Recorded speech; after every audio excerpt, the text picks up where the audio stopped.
So this is the Pixel 4 and 4 XL, and getting straight to the point, despite a few flaws, they are the best Pixels to date, but with fierce competition on price and features, we think only the Pixel 4 XL should be anywhere near your shopping list.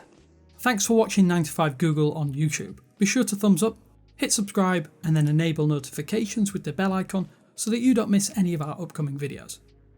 Let's talk all things new and introduced, as the Pixel 4, although being yet another iteration on the relatively young Pixel line, manages to add some impressive new tech and features that won't be available elsewhere. But still, there are some fundamental issues that Google really needs to address. The matte design on the Just White and Oh So Orange models also ensures that the Pixel 4 line is one of the least fingerprint phones that I've ever had the pleasure of using. I can't confidently say that the glossy black model will manage the same though, but at least there is a glossy model for you to choose from. The side bezels are far more grippy and give the handset a sense of stability that I think is pretty rare on phones nowadays, as they feel far more dainty and svelte than ever before.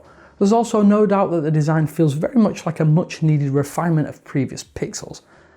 Let's talk quickly about the new display, as this is one area where some of the biggest usability changes have been made, and Google has added a 90Hz AMOLED panel measuring at 5.7 inches on the smaller Pixel 4 and 6.3 inches on the larger 4 XL. I just want to quickly jump in at this stage to let you know that if you do plan on using a screen protector on your Pixel 4 or 4 XL, you're going to have to deal with a double notch, as you probably see throughout this video. Of course, I'll leave a link in the description to the screen protector that I'm using on the Pixel 4 XL. So with that said, let's get back on with the video. Although the resolution is HD Plus on the smaller model rather than the QHD Plus of its larger sibling. Bar some issues with frame rate throttling, both panels are literally fantastic. They reach the edges on three sides, and as we mentioned, the chin being reduced as there is no longer a bottom speaker grille. Despite that, audio still manages to be very solid, as the bottom tweeter works in tandem with the earpiece for reasonably rich audio. The flatness of the display is far superior to a curved display for responsiveness. Taps, swipes and content look sublime, and the lack of a notch ensures that you don't lose any content when viewing videos in landscape. It's also a well calibrated panel too, but it doesn't quite match the vibrancy of the Galaxy S10 or Note 10 in terms of overall quality, but that said, you definitely won't be disappointed. The Pixel 4 display does, however, falter in overall brightness. The peak brightness isn't quite as high as some other devices from the likes of Samsung, Apple and even OnePlus. You may have to crank up the brightness levels when viewing the display on either Pixel 4 model in direct or bright sunlight. The large forehead also comes with face unlock for the first time on a Pixel device. The inclusion of motion sense courtesy of a Soli radar chip is interesting for sure, but we'll talk more about that and the gesture-based controls that it enables later on. Everywhere else, we have to say this looks and feels like you would expect a flagship in 2019 to feel. It has fantastic balance when held, and it's actually slightly more narrow than the Pixel 3 XL. The camera bump also at the rear does cause the phone to rock on a table, should that be a problem for you. There's no doubt though that the Pixel 4 still retains that Pixel aesthetic, but it doesn't adhere too closely that it feels like a retread, and this is the best piece of smartphone hardware Google has made by far. Of course, thanks to the sheer volume of leaks, we knew the specifications and much of the design ahead of time, and although there have been chipset refreshes, it's still worth noting that the Snapdragon 855 chip inside the Pixel 4 remains one of the best in the market. Finally, we also get a much needed bump to 6GB of RAM, which fixes the issues encountered by Pixel 3 buyers over the past 12 months. The base 64GB of UFS 2.1 storage is a little disappointing, but it can be mitigated by offloading images and files to Photos and Drive. We do bid goodbye though to the free full resolution image and video storage on Google Photos. It is a blow, but was it ever really a reason to buy a Pixel in the first place? I'm not so sure, but it is still a sore point, and make no mistakes about it, you may be disappointed. You may also want to back up your video locally. If you do record a ton of 4K video regularly, there's no getting around that issue. Of course, Android 10 comes part and parcel of the Pixel 4 and 4 XL right out of the box, and now includes a few neat exclusive additions that really round off the best version of the mobile OS Google has made so far. Google has put in a tremendous level of effort this time around, and it's all these little tweaks that help complete the entire package wonderfully. As for day-to-day performance, the Snapdragon 855 is a sizable bump over the Snapdragon 845, but I doubt you'll see any majorly noticeable differences bar some processing improvements with images or videos. For me, it's the 90Hz display and that bump in RAM to 6GB that have the biggest overall effect. As you'd expect, Android 10 runs like a dream on the hardware. The new gestures provide the perfect complement to that responsive display, having you feel like everything is a step ahead of the competition. The use of UFS 2.1 storage does mean that app loading, while still fast, is not quite as snappy as some of the recent crop of OnePlus and Samsung devices that have opted for UFS 3.0 storage. When using the phone, animations are smooth, slick, and most importantly, consistent. That impressive 90Hz refresh rate display helps that feeling ever more so. It gives you a sense of responsiveness that I think only one OEM can match, that OEM being OnePlus. But with more attention being paid to the feel of these little display and UI interactions. It's hard to describe just what these little nuances mean until you try a Pixel phone for yourself. You may have seen or read about the frame rate dropping issues if you do use the adaptive frame rate. Many apps will dip to 60Hz, which is noticeable but not jarring, although you can force 90Hz everywhere it's possible by diving into the settings and developer options. If you don't do so, the frame rate will only stay at 90Hz when above 75% brightness. I do get the idea behind this, as it should enhance battery life, but it is disappointing that this is the case right out of the box. While I never experienced any major issues with the 4GB of RAM in the Pixel 3, it was obviously a massive issue seeing apps crash in the background. The Pixel 4 has no such problems though, and you can confidently run plenty of apps without worrying about your music app or podcast suddenly cutting off or seeing an app fully refresh when switching back in. It will be interesting though to see just how much longevity the bump from 4 to 6GB will make long term, but for now it's pretty much perfect. There are some other noticeable inclusions such as live captions, which adds subtitles to just about any video you're watching and with exceptional accuracy. You don't need an internet connection to use it either, which makes the inclusion even more impressive. The live captions are also complemented by the inclusion of a new on-device Google Assistant and refreshed UI. I would love to talk about this more, but unfortunately this is limited to US at present. Compressing all of that natural language queries into 500 megabytes though is nothing short of witchcraft and enhances the best voice assistant even more so. It should help you control your device and get answers to most general queries without ever needing a network connection, therefore speeding up the process immensely. We've got a full review of the new Google Assistant on 9to5google.com if you do want to take a more in-depth look at what it brings to the table. While it's right to be a little disappointed by the removal of the Fingerprint Reader, the new Face Unlock is ultra fast to the point you don't even think about it when lifting up your phone to unlock. While of course the eyes closed flaw is a bit of a problem, I think if you're really concerned about someone picking up your phone while sleeping to get access to your device, then I think you may have slightly bigger problems going on in your life. I do, however, hope this does get fixed as it is still a security flaw, and a security flaw no matter my personal flaws. I can't say though that the registration process is as intuitive as some other methods though, as it took me a little while to register properly, as one section of the 3D grid simply wouldn't get registered.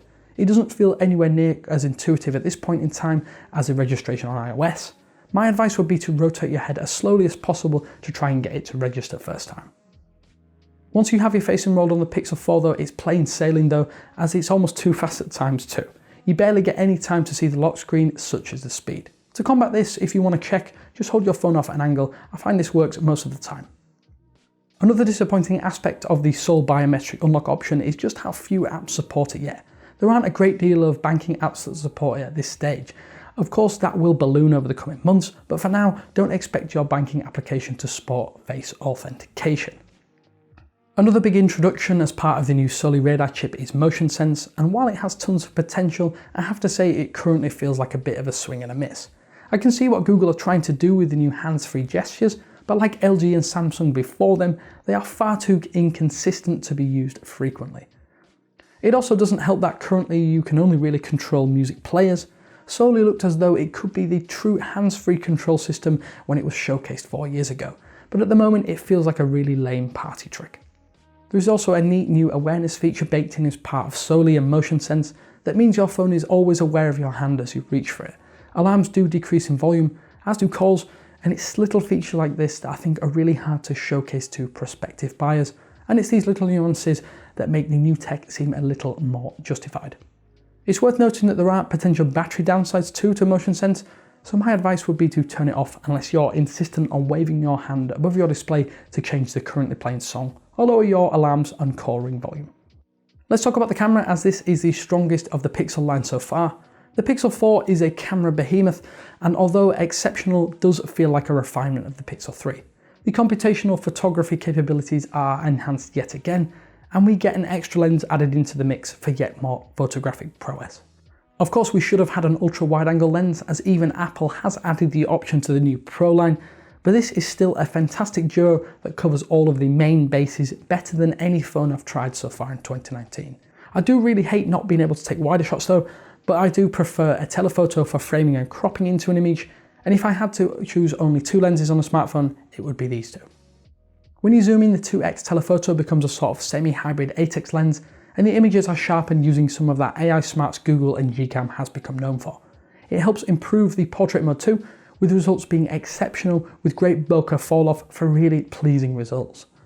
There are also nifty live HDR photo modes which show you the results in real time, which is exceptional, and there are even controls for dual exposure. Essentially, this allows you to play with the highlights and shadows again in real time for more nuances. Although, of course, there is no Pro mode on the Pixel camera, which should have been a solid addition. Another first for the Pixel line is the Astrophotography Mode. It works by extending the night sight mode by a further few minutes, from 1 to 4 minutes to be precise, and in my experience, the ceiling seems to be 4 minutes and 4 seconds when mounted on a tripod, and then pointing towards the night sky. The results after processing are nothing short of incredible when you find an area with little to no light pollution. Again, this is not new on smartphones, but the Google camera magic just adds that wow factor you don't quite get elsewhere, even from the superb Mate 30 Pro and P30 Pro. In video though, the lack of 4K 60 FPS is another sore point, but the quality of the capped 30 FPS 4K mode is clean, smooth and consistent. Video has been improved tremendously, but it isn't exactly a strong suit for the Pixel 4. Having OIS working in tandem with EIS on the telephoto zoom lens means you can record super steady footage that is on par with just about any other high-end smartphone on the market though. Let's talk about the battery real quick, as at 3700 mAh, the battery on the Pixel 4 XL isn't small by most metrics, but it is the biggest weak point of the entire package. While I wouldn't say battery life is bad, it just isn't going to see the Pixel 4 XL on any lifespan leaderboards. As for the lifespan of the smaller Pixel 4, I'll hand over to Ben as he's been using the device to give you some of his thoughts.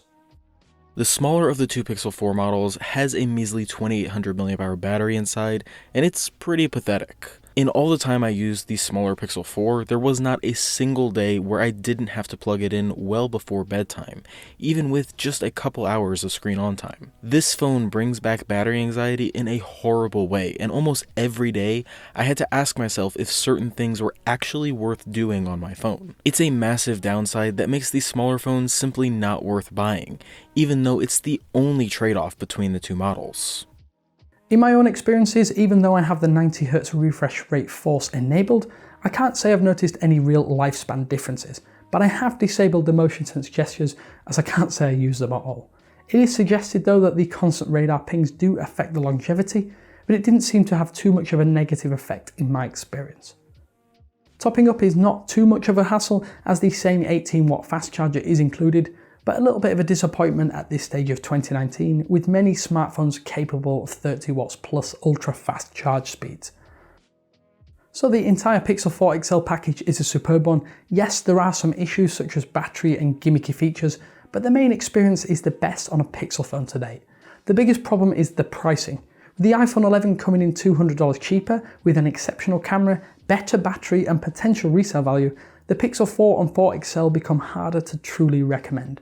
Then the OnePlus 7T offers an exceptional package for $599 with all of the main Pixel 4 and 4 XL bases covered, including a 90Hz display, better battery life, stunning design and even a slightly weaker triple camera system. I think if you want the best overall experience on an Android phone that will only get better over the next 24 months, then the Pixel 4 XL is a solid choice, just don't buy the smaller one. Of course, there are links down below to our full reviews of both devices with more camera samples and other good bits, so be sure to go check them out when you get the chance to do so. With all that said, we'd love to know your thoughts. Let us know how you're feeling about the new crop of Pixel devices down in the comment section below. But until next time, this is Damien with 9to5 Google saying thanks for watching, and I will speak to you later.